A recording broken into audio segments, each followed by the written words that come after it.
신종 코로나 바이러스 때문에 긴장들 하고 있습니다. 어제 0시 기준으로 중국에만 해도 지금 확진자가 66,500여 명, 대단하죠? 사망자가 지금 1,500명을 넘어섰다고 합니다. 1,500명 이상 지금 목숨을 잃고 있는데요. 의료진도 감염이 되고요. 또 죽는 사례가 지금 발표되고 있습니다. 정말 무서운 전염병이라고 이렇게 느껴집니다. 우리나라도 확진자가 30여 명 가까이 되지요. 그래서 우리도 많이 긴장을 하고 있습니다. 점점 덜해지지만은 밖에 나가면 마스크 쓴 사람들이 참 많죠. 지지난주만 해도 제가 어림잡아서 한 10명 중에 한 8명, 9명은 쓰고 있는 것 같아요. 그런데 어제 전철을 타보니까 한 10명 중에서 한 7명 이 정도 좀 줄어들었어요. 줄어들었습니다. 어쨌든 참 우리가 이렇게 조심하고 있고요. 또 예방 차원에서 많은 것들을 노력하고 있습니다. 며칠 전 이제 전철을 탔는데요. 그날 따라서 유난히 제가 탄 전철 칸에 기침하는 사람들이 몇이 있었어요. 제가 좀 세었죠. 3명 정도 됐습니다. 3명 정도 됐는데 가장 기침을 많이 하는 사람이 제 옆에 앉았습니다. 청년인데요. 좀 긴장이 됐어요. 긴장이 됐습니다. 자리를 뜨면 이게 실례가 될 것 같기도 하고 너무 과민 반응이 될 것 같아서 이제 그 자리에 앉아 있었습니다. 제가 이제 신문을 가지고 갔는데요. 그 미세 침방울이 튈까봐 그 신문으로 눈치채지 않게 살짝 이렇게 방어벽을 쳐볼까 하는 생각하다 그 생각이 너무 우스워서 그만두었습니다. 청년은 이제 몇 정거장 지난 다음에 내렸는데요. 제 마음도 놓였습니다. 일본 요코하마에서 입항한 일본 한 크루즈선이 지난 3일부터 격리돼 조사를 받고 있습니다. 승무원 또 승객들 3,700명, 굉장히 많은 숫자죠. 숫자가 그 한정된 공간에 있게 됨으로써 그 확진자 수가 지금 며칠 전 발표에 170명을 넘었대요. 그 크루즈선 안에만 해도. 저는 이제 좀 이 사람들 하선시켜서 좀 더 넓은 공간에 이렇게 격리해서 좀 치료하면 좋을 텐데 이렇게 한정된 공간에 가둬놓고 확진자 저렇게 많이 생기게 했는가 좀 안타까움이 있었어요. 그런데 이유가 있더라고요. 이 크루즈선에 탄 사람들은 일본의 감염자 수에 포함이 안 된대요. 일본 항에 지금 요코하마 항에 입항해 있지만 그래서 일본에서 하선을 안 시키는 거예요. 이제 올해 7, 8월에 도쿄 올림픽 있잖아요. 여기에 이제 악영향을 끼칠 우려 때문에 그 두려움 때문에 그렇다 하는 이야기들을 하고 있는데 어떻든 조금 이해는 되면서도 좀 안타까워요. 두려움 때문이죠. 또 올림픽이 이것 때문에 또 영향을 받지 않을까, 취소되지 않을까 하는 또 그런 두려움도 있을 거라고 봅니다. 중국 우한발 코로나 바이러스 이 감염 공포로 이렇게 많이 긴장들 하고 있습니다. 홍콩에서 출발한 그런 한 크루즈선이 이제 2주 동안 바다를 떠돌다가 이제 결국 캄보디아에 의해서 받아들여졌다는 뉴스를 듣습니다. 여러 나라에 이제 타진했지만 못 들어와 이렇게 했다고 그래요. 한 2,200명이 탄 크루즈선인데요. 그런데 이 사람들이 이제 다 이제 조사를 하고 검사하고 했더니 확진자가 안 나왔어요. 그래서 하선시키면서 그 캄보디아 총리가 이런 말을 했어요. 진짜 질병은 바이러스가 아니라 우리의 두려움이다. 우리가 잘 알고 있는 말인데 또 이 상황에서 이 말을 하니까 좀 그럴듯해요. 두려움은 우리의 삶의 전반에 걸쳐 다양한 모습으로 다가옵니다. 여러 질병, 물질적인 것으로 사람과의 관계 속에서 또 전쟁으로 이런 또 질병으로 우리들에게 여러 어려움들이 다가오죠. 우리가 느끼는 감정, 두려움과 또 염려, 근심, 걱정 이런 것들이겠죠. 오늘 이제 주님께서 주신 말씀은 우리 예수님께서 제자들에게 하신 거예요. 예수님을 따라가는 그 제자들이 사는 길에 항상 평탄한 길만 있는 것이 아니잖아요. 도전이 있어요. 특히 하나님의 말씀을 살고 또 그 말씀을 전하는 삶에 큰 저항들이 있어요. 어려움들이 있습니다. 이 이제 상황 속에서 예수님께서 너희들 그럼에도 불구하고 어려움이 있지만 핍박과 환란이 있지만 두려워하지 마라 하는 그런 말씀이에요. 그런데 오늘 이 말씀을 조금 더 넓혀서 우리의 삶의 전반에 걸쳐서 다가오는 그 두려움을 헤쳐가는 방법도 똑같다는 그런 점에서 이 말씀을 우리가 같이 나누려고 합니다. 특별히 말씀을 전하고 복음 전파하는 그런 사역자들의 삶뿐만 아니라 예수 그리스도의 사람으로서 이 땅을 살고 있는 우리들에게도 갖은 여러 어려움과 도전이 있지 않습니까? 이걸 헤쳐가는 방법은 똑같아요. 그 두려움을 우리가 어떻게 극복해 갈 수 있겠는가, 또 이겨갈 수 있겠는가, 말씀을 통해서 함께 나누고자 합니다. 예수님을 따르는 길은 분명 영광의 길이에요. 정말 멋진 길이죠. 그러나 좁은 길이기도 합니다. 거친 길이기도 해요. 그래서 하나님 말씀대로 살다 불이익을 당하기도 하고요. 또 핍박을 당하는 경우도 있잖아요. 참 쉬운 길은 아닙니다. 우리 예수님께서는 이런 이제 상황 속에서 제자들이 말합니다. 선생인 자신이 여러 사람들로부터 핍박을 받았잖아요. 막 무시도 당하고 멸시당하고 그래요. 예수님 막 시험하려고 막 꼬인 그런 질문을 던지고 하는 모습 우리 복음서에서 살펴볼 수 있거든요. 은근히 예수님을 이제 또 무시하고 또 대놓고 무시하고 나중에 이제 예수님 십자가 끌고 가면서 침 뱉고 또 때리고 막 욕하고 결국 십자가 못 박지 않습니까? 예수님이 걸어가셨던 그 길 참 고난의 길이었어요. 이제 예수님을 따르는 자들의 길은 어떨까요? 쉬운 길은 아니다 하는 거죠. 쉽지 않습니다. 물론 참 귀한 또 그 좁은 길을 걸으면서 기쁨을 누릴 수 있는 길이기도 하지만은 현실적으로 많은 어려움이 있다는 거죠. 그래서 예수님께서는 선생인 나도 무시와 멸시당한다. 어려움이 있다. 하물며 너희일까 보냐. 너 어려움이 있다. 말씀을 따라서 복음을 살고 복음을 전하는 삶에 도전이 있다. 나보다 더 무시를 당할 수 있다. 선생님 나도 사람들이 무시를 했는데 너희들 더 얕잡아보지 않겠느냐 하는 말씀이에요. 그러나 두려워하지 말라. 내가 있다. 내가 함께한다. 그런 이제 말씀입니다. 예수님 그 어떤 상황 속에서도 두려워하지 않으셨습니다.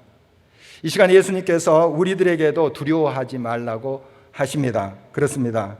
우리에게는 두려워하지 않을 이유가 있습니다. 첫 번째로 우리 하늘에 계신 아버지께서는 우리의 모든 것을 보고 계세요. 알고 계십니다.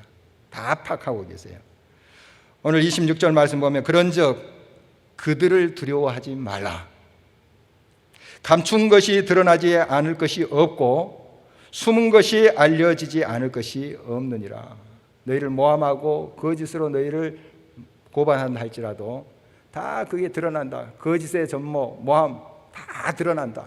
하나님이 보고 계시는데 알고 계시는데 하나님의 때에 다 밝히신다. 염려하지 마라. 나만 믿고 따르라. 이런 이제 말씀인 것이죠. 영원한 비밀은 없습니다. 다 밝혀집니다. 하나님이 다 아시고 계시기 때문이죠. 다만 하나님께서 용서하신 그것은 동이 서에서 먼 것 같이 지워질 뿐입니다. 결국 거짓과 불의는 드러납니다.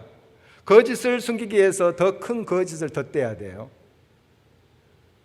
불의를 감추기 위해서 자꾸 뭔가 꾸며대는데 더 선명하게 불의가 드러나는 것이 지금 우리의 삶의 모습이죠. 거짓과 불의는 반드시 드러납니다. 요셉의 형들이 요셉을 시기했습니다. 굉장히 미워했어요. 그래서 그 미움이 커가지고 죽일 생각까지 했거든요. 이복 형들이죠. 굉장히 악한 마음입니다.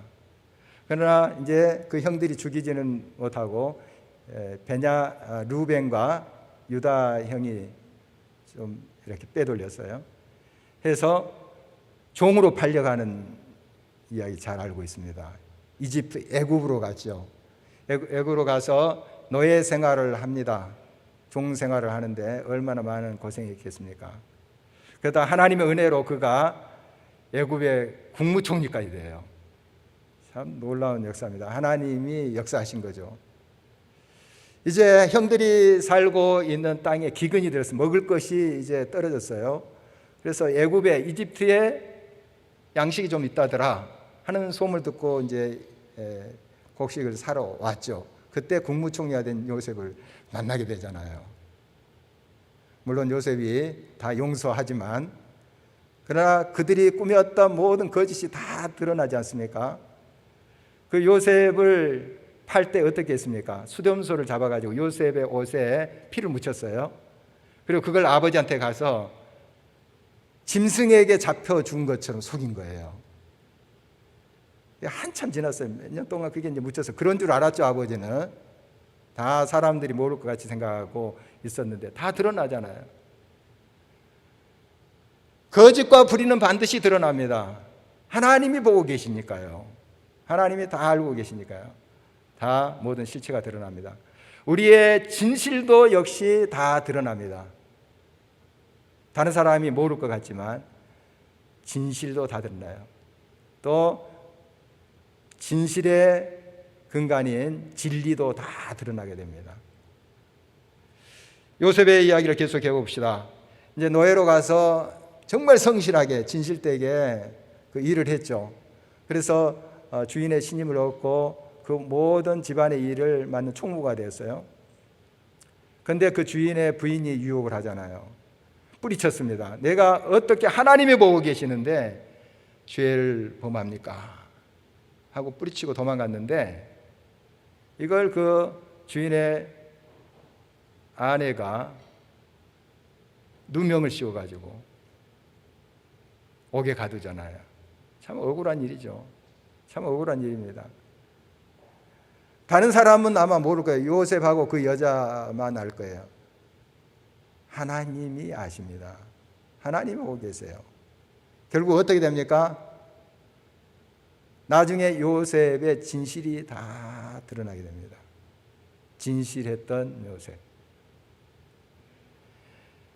여러분, 진리, 진실은 또 반드시 드러납니다. 주님은 제자들에게 한 비밀, 바로 진리이신 예수 그리스도를 증거하기를, 밝히 드러내기를 원하셨습니다. 그래서 예수의 사람들, 하나님의 사람들은 이 진리, 영원한 또 참 비밀이신 예수를 드러내는 사람들입니다. 그래서 이런 하나님의 사람들을 통해서 하나님을 경외하는, 하나님만을 섬기는 사람을 통해서 이 진리가 이 세상에 밝히 드러나기를 우리 주님은 원하십니다. 예수님을 전하는 그 삶에는 많은 박해와 어려움들이 있지만 복음을 살고 전하는 우리들은 이를 두려워해서는 안 됩니다. 바로 하나님은 모든 것을 알고 계시고 결국 진리와 진실을 밝히십니다. 그리고 자신을 온 세상에 밝히 드러내시고 계시기 때문입니다. 항상 우리는 진리 가운데 말씀을 하나님 앞에 행할 때 하나님은 우리의 모든 삶의 두려움을 거둬 주실 것입니다. 우리가 또한 두려워하지 않을 이유가 있습니다. 그것은 우리의 삶은 오직 하나님의 손에 달려 있다는 사실입니다. 하나님이 우리의 모든 생명을 주관하고 계십니다. 28절입니다. 몸은 죽여도 영혼은 능히 죽이지 못하는 자들을 두려워하지 말고 오직 몸과 영혼을 능히 지옥에 멸하실 수 있는 이를 두려워하라. 하나님을 두려워하라, 이런 말씀이죠. 불의한 세력은 우리의 육체에 어려움을 줄 수 있습니다. 핍박할 수 있고 옥에 가둘 수도 있고 할 수 있어요. 그러나 우리의 영혼을 죽일 수는 없습니다. 하나님의 사람들 보면 많은 어려움을 당해요. 막 감옥에도 가고 매도 맞고 그러는데 그들의 영혼은 굉장히 자유로워요. 막 감옥에서 찬송해요.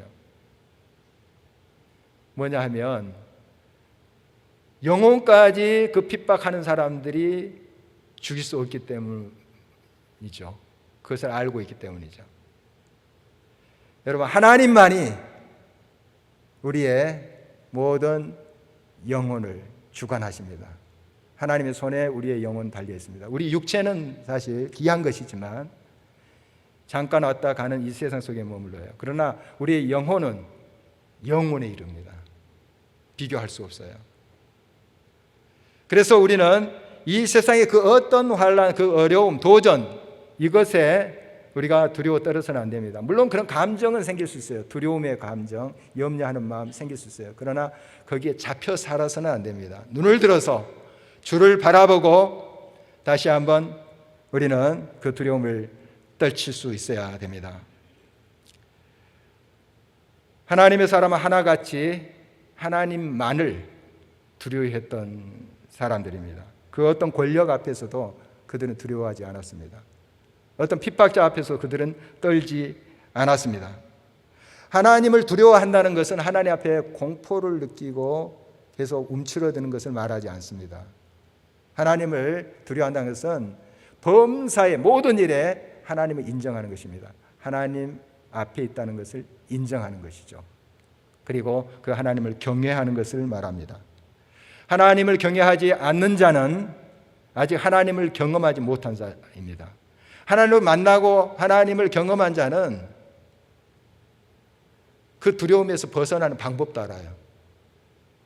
하나님을 만났기 때문에, 알기 때문에 그런 것이죠. 제가 몇 번이나 예화로 들지만 여러 사람들이 있는 곳에서 아이가 엄마 손을 잡고 가다가 놓쳤어요. 갑자기 엄마가 안 보여요. 느끼는 감정이 뭘까요? 두려움이에요. 울잖아요. 우니까 엄마가 그 목소리를 듣고 나 여기 있어, 목소리 들리잖아요. 빼꼼히 쳐다보니까 엄마가 보여요. 이때 내가 두려워하지 않으리라 믿습니다. 결심 안 해도 두려움은 사라지는 거예요. 우리 하나님 아버지께서 우리와 함께 계세요. 동행하십니다. 하나님을 보고 믿고 만나는 사람은 하나님이 영원토록 나와 함께 하신다는 것을 믿어요. 그 하나님을 믿고 다시 바라볼 때 두려움은 사라지는 것입니다. 결심하지 않아도 사라지는 거예요. 하나님이 나와 함께 계심을 믿기 때문이죠. 하나님을 만나지 못한 사람, 하나님을 경외하고 두려워할지 모르는 사람은 하나님 외에 모든 것을 두려워합니다. 근심 걱정 많아요. 두려움 많습니다. 안 그런 것 같아도 근본적으로 그들의 심리를 보면 두려움에 가득 차 있어요. 여러분, 하나님을 만난 사람은 두려움을 떨칩니다. 하나님이 나와 함께 계심을 믿기 때문에 그렇죠.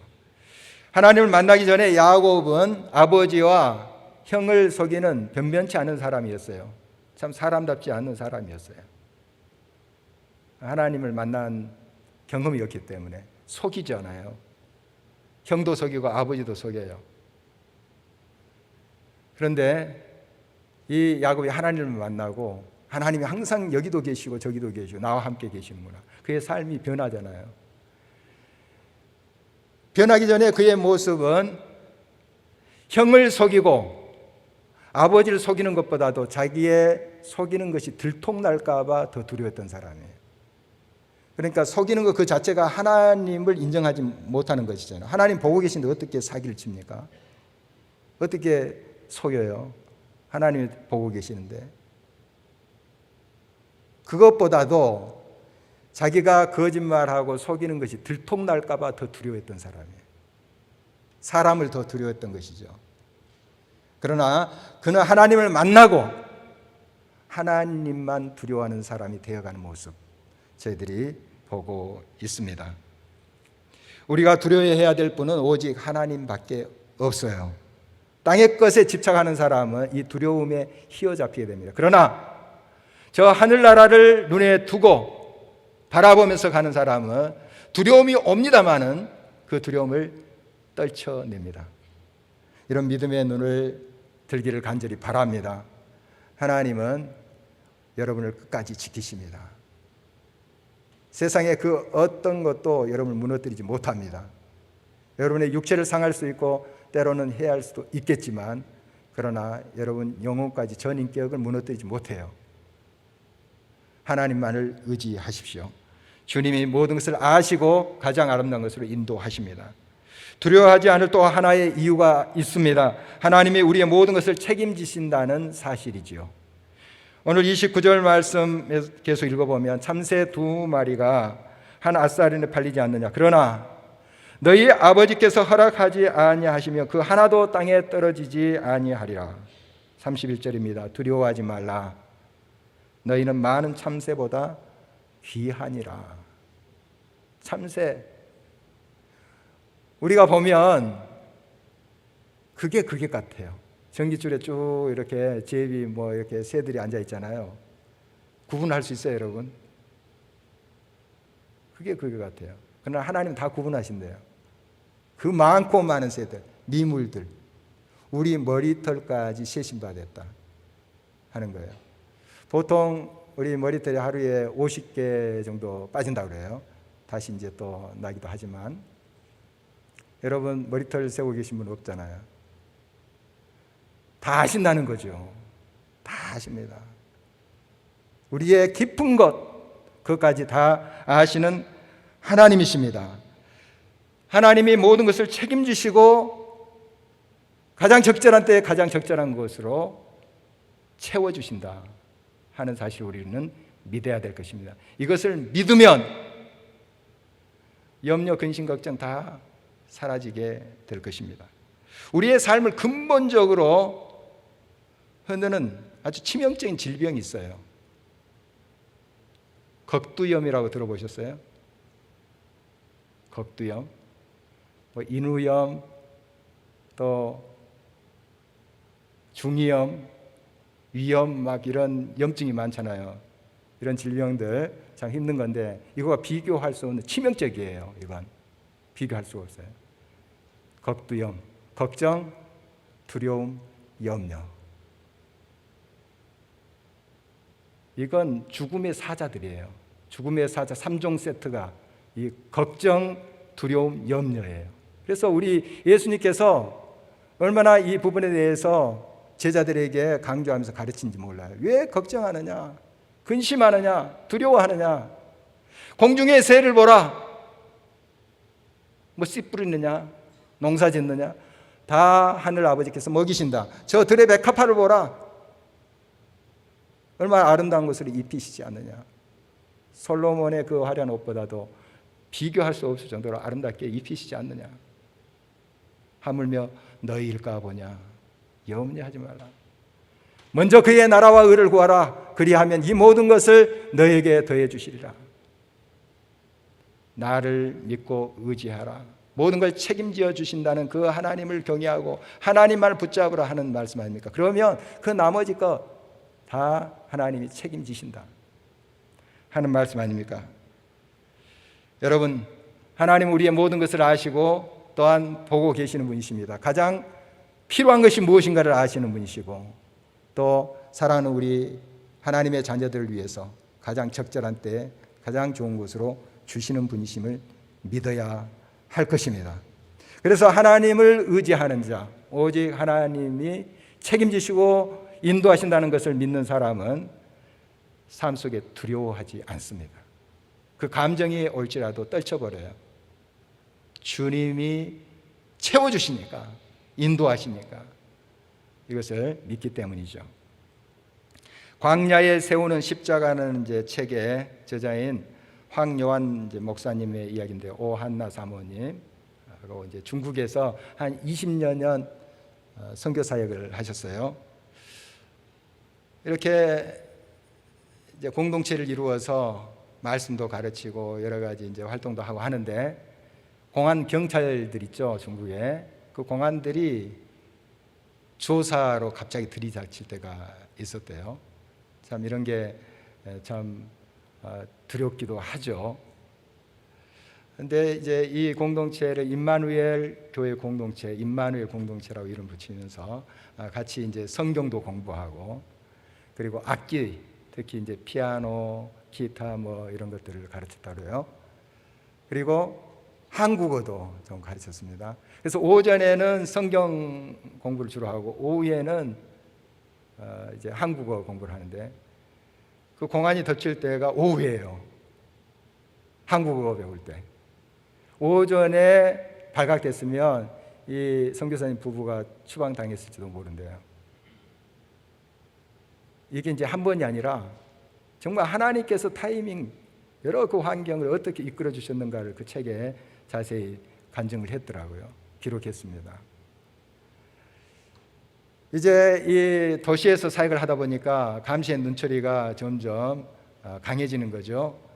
그래서 도시 이해각으로 옮겼습니다. 거기에 이제 공장이 방치되어 있는 한 공장이 있었는데 거기로 옮겼어요. 좀 이제 감시의 눈길이 좀 먼 곳이죠. 근데 완전히 이건 이제 버려진 곳이에요. 쓰레기, 오물로 막 악취가 나는 곳인데, 이곳에 가서 그걸 다 치우고 깨끗이 닦고 무너진 것도 이렇게 같이 세우고 이렇게 했다고 그래요. 그랬더니 이제 인근에 있는 사람들이 그 깨끗해지니까, 거기 악취 나고 막 그 팔이 끓고 그러던 곳인데 깨끗해지니까 좋아들 했대요. 그리스도의 향기가 퍼지는 거죠. 이건 참 좋은데 이렇게 이제 소문 나면 또 공안도 할까 가지예요. 이런 이제 염려도 있었다고 합니다만은, 이제 제법 모습을 갖추고 또 문은 이제 다 없어져 가지고 거기다가 겨울인데 모포로 이렇게 가리고 그렇게 지냈는데도 정말 행복했대요. 감사, 찬송이 나왔대요. 근데 거기에 이제 한 마을 유지 한 분이 오신 거예요. 그 마을 사람인데, 이 사람이 이렇게 둘러보더니 천정은 손을 못 댔대요. 거의 뭐 쏟아져 내릴 것 같은 그런 상황이었대요. 뭐 돈이 있어야지 그걸 수리도 하고 하는데 자기들 힘으로는 할 수가 없어 놔뒀는데, 이분이 이것을 보면서 안타깝게 생각하면서 아예 건물 자체도 낡았으니 새 건물을 짓자 하고 헌금을 한 거예요. 예수님 안 믿는 사람이에요. 헌금을 한 거예요. 그리고 자제도 되고 가끔 와서 감독도 하시고 이렇게 했어요. 얼마나 고마운 일이에요. 그리고 또 정부와의 무슨 이런 좀 문제가 생겼을 때 그분이 가서 또 해결해 주시고 이렇게 교회를 돕는 거예요. 그런데 이분의 이야기를 들어보니까요, 그의 아버지가 크리스찬이에요.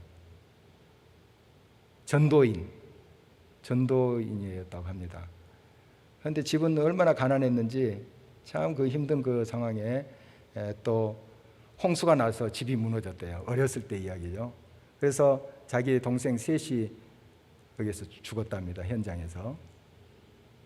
그 뒤로 이 신앙을 떠난 거예요. 오랜 시간 신앙을 떠난 거예요. 그러다가 지금 이 공동체가 사는 모습 보니까 그 천장이 무너진 거 보니까 그게 연상됐다고 하는 거예요. 내가 빨리 이거 다시 짓게 하자, 이런 마음이 생겨요. 하나님이 주신 거죠, 결국. 그래서 그렇게 일이 시작되었고, 이제 모든 건물을 다 완성한 다음에 3일간 이제 집회를 하면서 하나님께 예배드리는 시간이 있었습니다. 그때 주님을 다시 영접하고 세례를 받으셨다 하는 기록을 보았습니다. 중국의 곳곳에 이런 분들이 많았다 하는 것을 그 책에 이렇게 소개를 하고 있는데요, 정말 공산당원입니다. 그리고 굉장히 좋은 학교도 나오고 앞으로 그쪽으로 가서 많이 길이 이렇게 열려져 있는 그런 사람들도 예수님을 만나자 다 내려놓고 예수님 쫓아가는 거예요. 그런 일이 지금 중국에서 막 벌어지고 있습니다. 놀라운 일이에요. 한두 사람이 아니에요.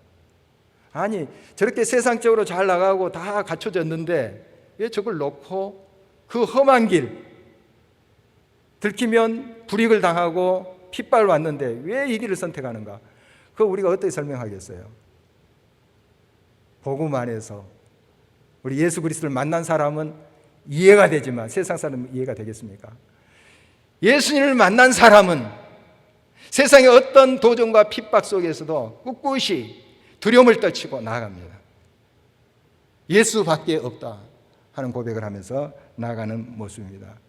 바로 이러한 역사는 선교 현장에만 있는 것이 아니에요. 지금 우리의 삶에도 동일하게 하나님께서 역사하세요. 여러분의 삶의 시시각각으로 여러 모양으로 도전해오는 어려움, 환난, 핍박, 또 예수님의 말씀을 살고 그 말씀을 전하고자 하는 삶의 저항들 만나게 됩니다. 기억하십시오. 주님이 다 보시고 계십니다. 알고 계십니다. 그리고 결국 진리가 드러나게 하실 것입니다. 승리하게 하실 것입니다. 그리고 그 어떤 핍박도 우리의 영혼까지 무너뜨릴 수 없습니다. 그리고 하나님은 모든 것을 책임지십니다. 모든 것을 채우십니다. 우리는 하나님을 온전히 믿고 의지하며 믿음으로 행하기를 간절히 바라는 것입니다. 그리하면 모든 지각에 뛰어난 하나님이 역사하시고 함께 하신 것을 우리의 삶 속에서 구체적으로 경험하게 될 것입니다. 이 시간 우리 주님은 바울 사도의 입을 통해서 다시 한번 우리들에게 말씀하고 계십니다. 빌립보서 4장 6절에서 7절입니다. 아무것도 염려하지 말고 다만 모든 일에 기도와 간구로 너희 구할 것을 감사함으로 하리라. 그리하면 모든 지각에 뛰어난 하나님의 평강이 그리스도 예수 안에서 너희의 마음과 생각을 지키시리라. 걱정, 두려움, 염려 주님 앞에 다 내려놓으십시오. 주님을 바라보면서 주님을 의지하십시오. 두려워 말라 지금도 똑같이 말씀하신 주님의 음성을 귀 기울이십시오. 그 순간 주님은 여러분의 삶의 모든 두려움을 떨치시고 삶의 주의 영광의 빛을 드러나게 하실 것입니다. 이런 믿음으로 승리하는 저와 여러분 되시길 주의 이름으로 축원합니다. 우리 함께 일어서서 찬송하도록 하겠습니다.